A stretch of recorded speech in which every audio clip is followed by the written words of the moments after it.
Good morning, नमस्कार दोस्तों। मैं अनिल एक बार फिर से आप सभी का आपके अपने इस यूट्यूब चैनल एग्जाम 2.95 में आप सभी का स्वागत करता हूं। तो प्यारे दोस्तों, आज की ये क्लास हमारी एक्सप्रेस बैच में सेकंड क्लास रहने वाली है, जिसमें मैं दोस्तों अम्ल क्षार तथा लवण एस पीएच वैल्यू पढ़ने वाले हैं। क्लियर।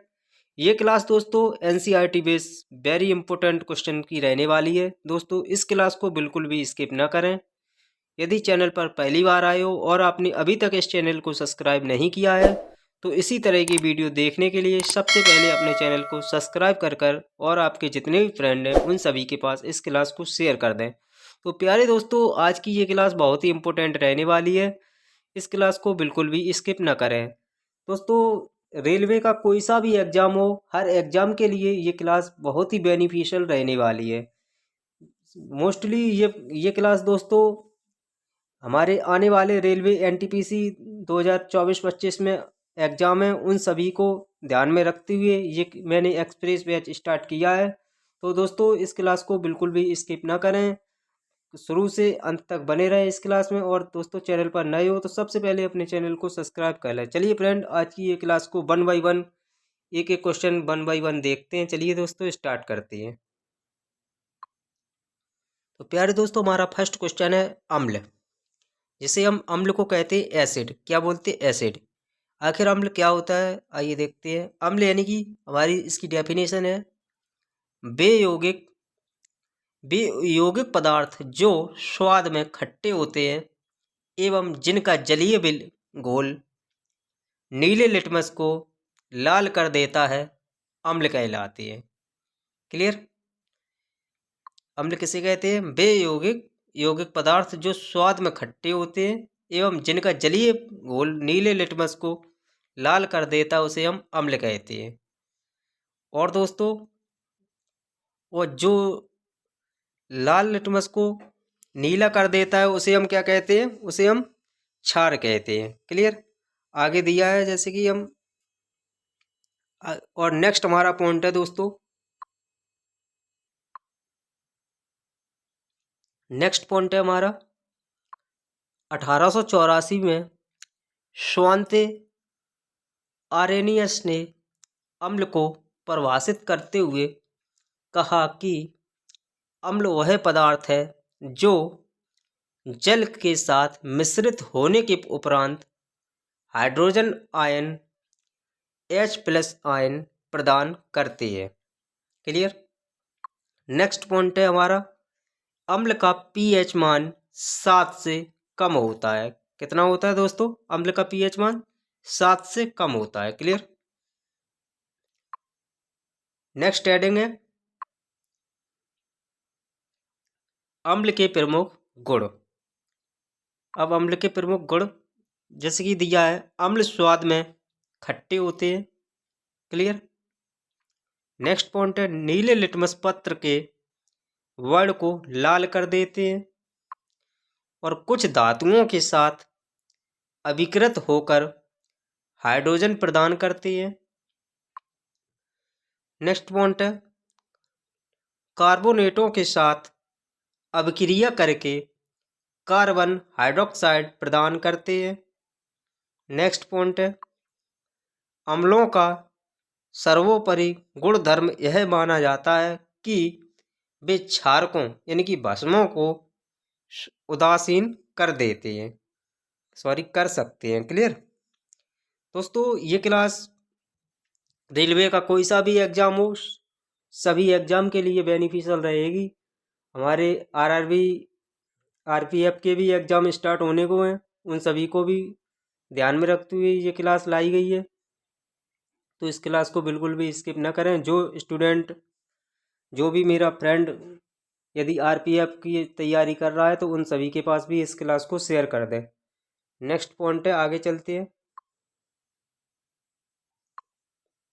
हमारा नेक्स्ट पॉइंट है अम्ल दो प्रकार के होते हैं। अम्ल कितने प्रकार के होते हैं? दो प्रकार के होते हैं दोस्तों। एक होता है हमारा ऑक्सी अम्ल तथा सेकंड होता है हमारा हाइड्रोक्सी अम्ल। क्लियर। हाइड्रोक्सी अम्ल देखते दोस्तों, जिन अम्लों में हाइड्रोजन एवं ऑक्सीजन दोनों की उपस्थिति होती है वे अम्ल ऑक्सी अम्ल कहलाते हैं। क्लियर। जिन अम्लों में हाइड्रोजन एवं ऑक्सीजन दोनों की उपस्थिति होती है वे अम्ल ऑक्सी अम्ल कहलाते हैं। क्लियर। नेक्स्ट है हमारा पॉइंट ऑक्सी अम्ल। ऑक्सी अम्ल के उदाहरण। अब ऑक्सी अम्ल के उदाहरण है, ऑक्सी अम्ल के उदाहरण है दोस्तों,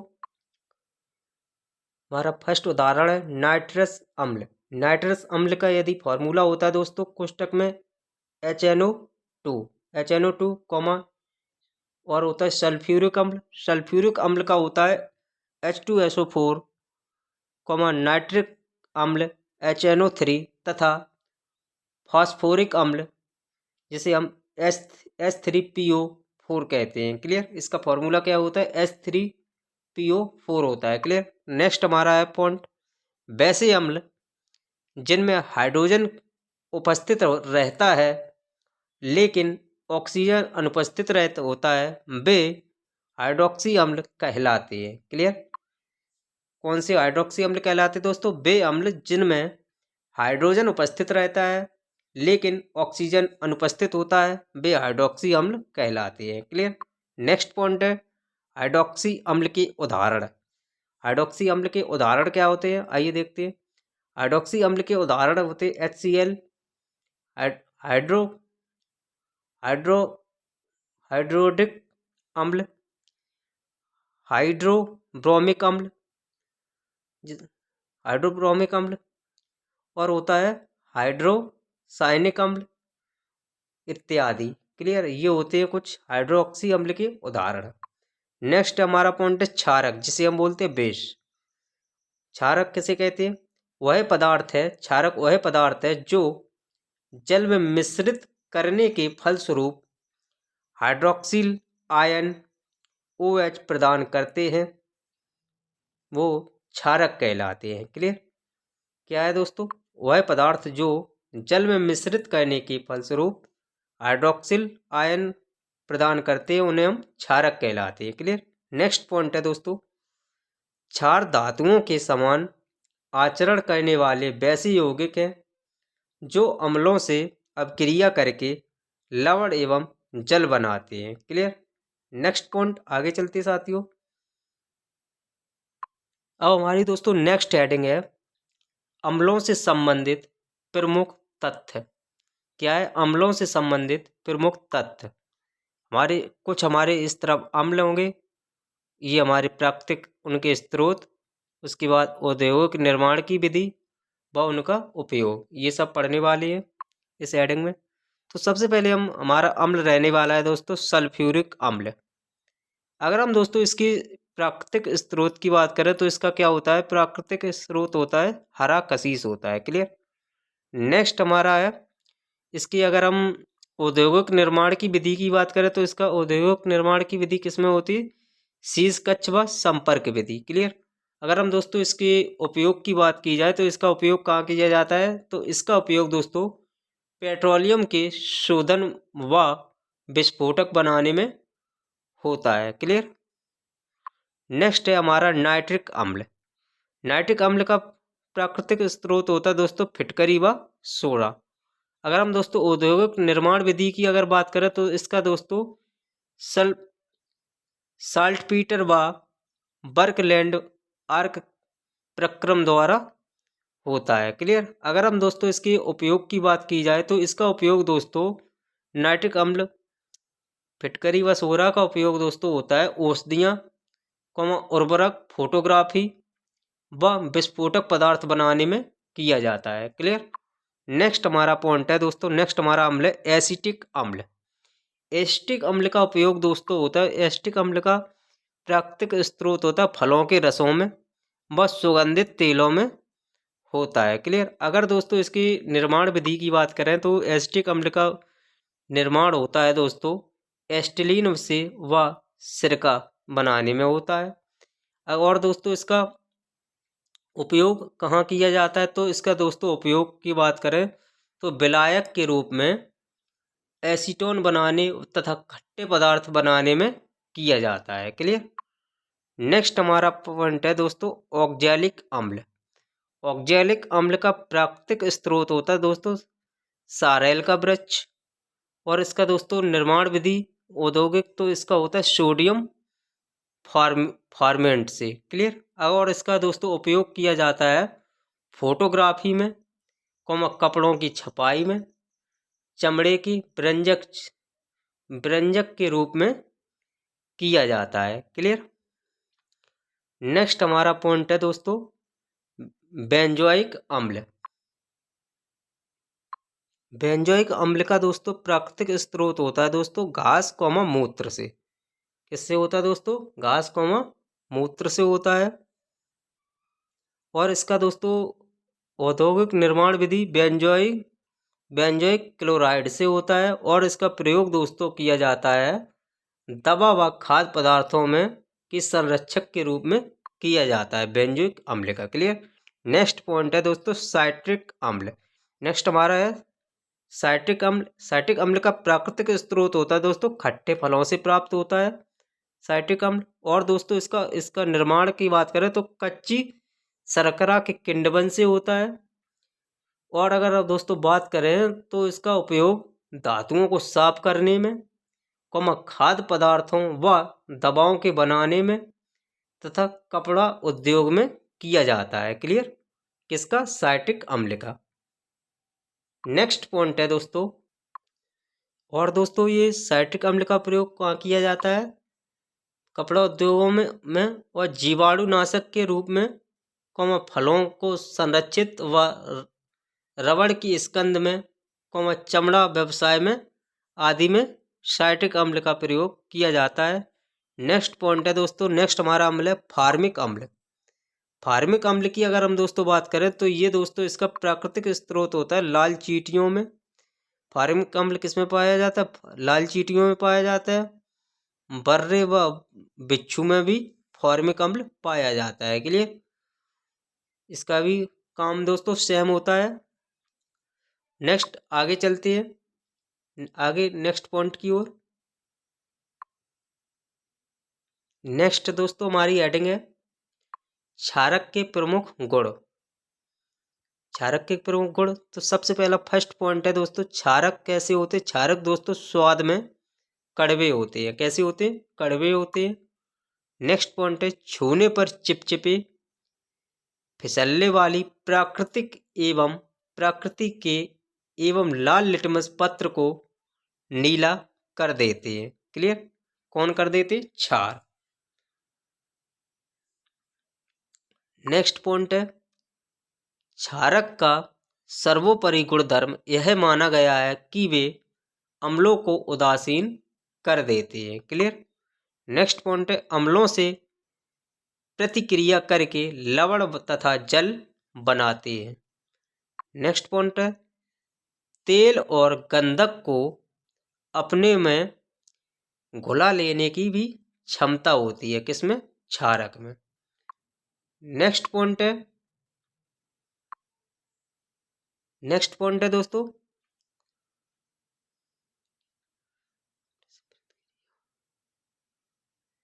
अम्ल से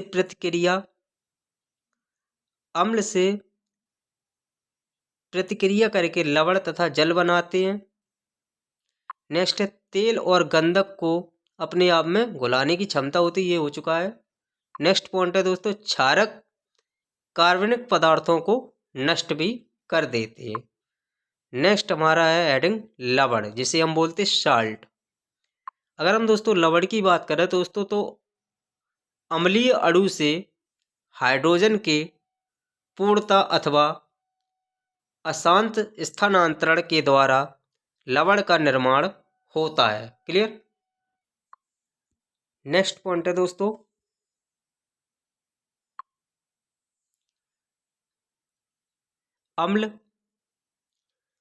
अम्ल और क्षारक की अपक्रिया के फलस्वरूप बना दूसरा यौगिक लवण कहलाता है।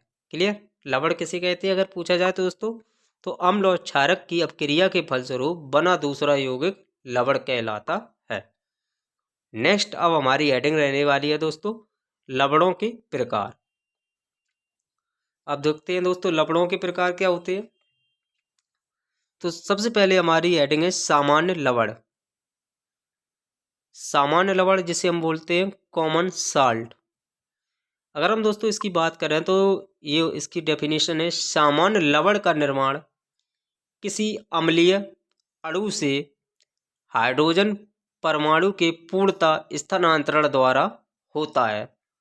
उदाहरणार्थ दोस्तों तो इसका तो होता है NaCl, KCl आदि। क्लियर। नेक्स्ट है दोस्तों हमारी पॉइंट अम्लीय लवण जिसे बोलते हैं एसिड साल्ट। अब हम दोस्तों इसकी बात करें तो दोस्तों तो अम्लीय लवण में एक या एक से अधिक स्थानांतरण योग्य हाइड्रोजन परमाणु बने हो रहते हैं। क्लियर। जैसे NaHSO4, NaHCO3, NaHPO4 आदि ये हमारे अम्लीय लवण कहलाते हैं। इनके कुछ उदाहरण हैं। नेक्स्ट हमारी हेडिंग है दोस्तों बाष्मिक लवण। बाष्मिक लवण जिसे बोलते हैं आयसे साल्ट।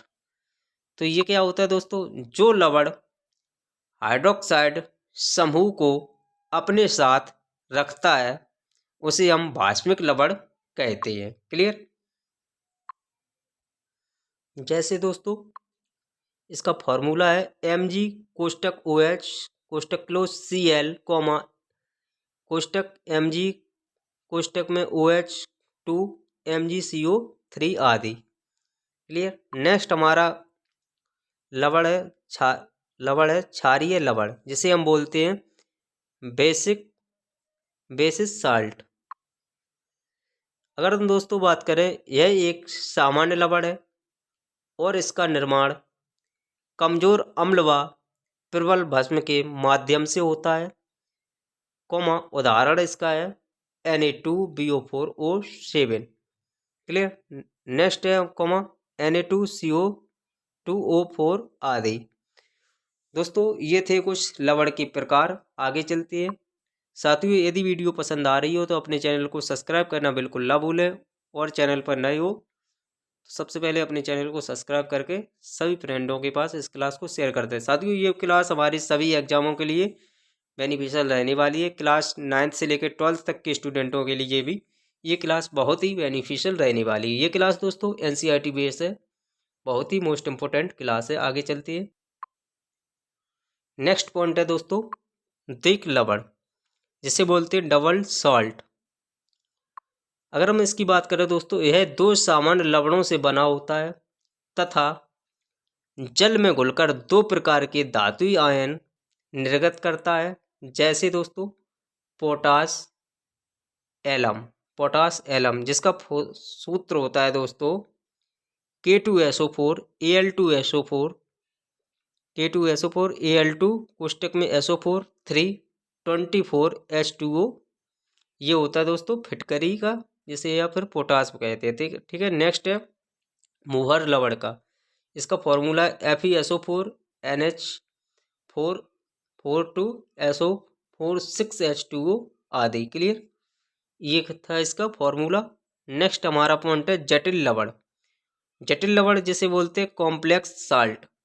अगर हम दोस्तों इसकी बात करें तो दोस्तों यह एक जटिल आयनों के सहयोग से बना होता है जिसमें केंद्रीय धातु आयन चारों ओर से उदासीन अणुओं अथवा आयनों से घिरा होता है। जैसे दोस्तों इसका फॉर्मूला है K4 कोष्टक FeCN6 कोष्टक क्लोज K3 कोष्टक Fe कोष्टक CN6 कोष्टक क्लोज AgHN3 कोष्टक क्लोज 2 आदि। क्लियर। ये हैं दोस्तों कुछ।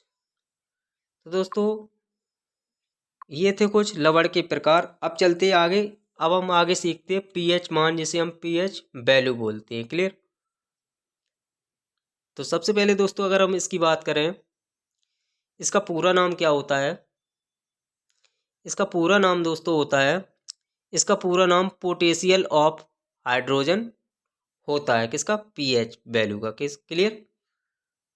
इसका पूरा नाम क्या होता है? Potential of hydrogen. नेक्स्ट है दोस्तों 1909 में सोरेनसन ने, एक वैज्ञानिक थे दोस्तों, 1909 में सोरेनसन ने एक नए स्केल को परिभाषित किया, जो पीएच स्केल कहलाता है। क्लियर। अगर हम दोस्तों इसका नेक्स्ट पॉइंट की बात करें, इसका मापन दोस्तों पीएच मापी द्वारा या विशेष सूचकांकों के रंग परिवर्तन द्वारा किया जाता है। क्लियर। नेक्स्ट है पॉइंट हमारा, इस मापक्रम में 1 से 14 तक का पीएच माप ज्ञात कर सकते हैं। क्लियर। नेक्स्ट पॉइंट है दोस्तों, पीएच का मान 7 होने पर विलयन, यानी कि पीएच का मान 7 होने पर तो विलयन होता है, और दोस्तों 7 से कम होने पर वह अम्लीय होता है, तथा 7 से अधिक हो तो वह क्षारीय होता है। क्लियर। नेक्स्ट है दोस्तों, कुछ सामान्य पदार्थों के पीएच मान, जैसे कि दोस्तों दिया है नींबू का पीएच मान। नेक्स्ट पॉइंट क्या है, नींबू का पीएच मान। अगर नींबू के पीएच मान की बात करें तो ये कितना होता है, 2.2 -2.4 तक होता है। क्लियर। इसी तरह दोस्तों सिरका का होता है 2.4 से लेकर 3.4 के बीच में होता है। नेक्स्ट है इसी तरह शराब की अगर बात करें तो इसका होता है 2.8 से लेकर 3.8 के बीच में होता है। क्लियर। नेक्स्ट है टमाटर के जूस का पीएच मान 4.0 से लेकर 4.4 के समथिंग होता है। नेक्स्ट है हमारा पॉइंट, बियर के अगर पीएच मान की बात करें तो इसका कितना होता है, 4.0 से लेकर 5.0 होता है।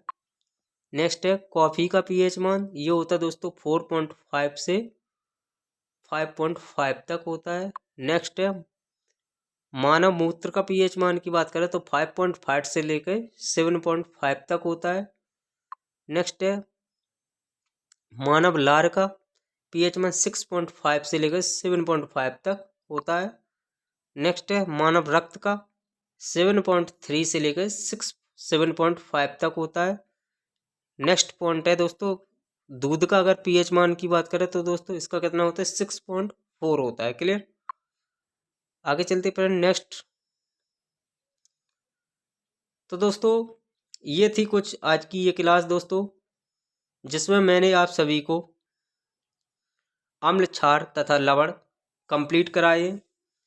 साथियों यदि वीडियो पसंद आई हो तो अपने चैनल को सब्सक्राइब करना बिल्कुल ना भूलें, और आपके जितने भी फ्रेंड हैं उन सभी के पास इस क्लास को शेयर जरूर कर दें। तब तक के लिए जय हिंद, थैंक यू। मिलते हैं नेक्स्ट क्लास में।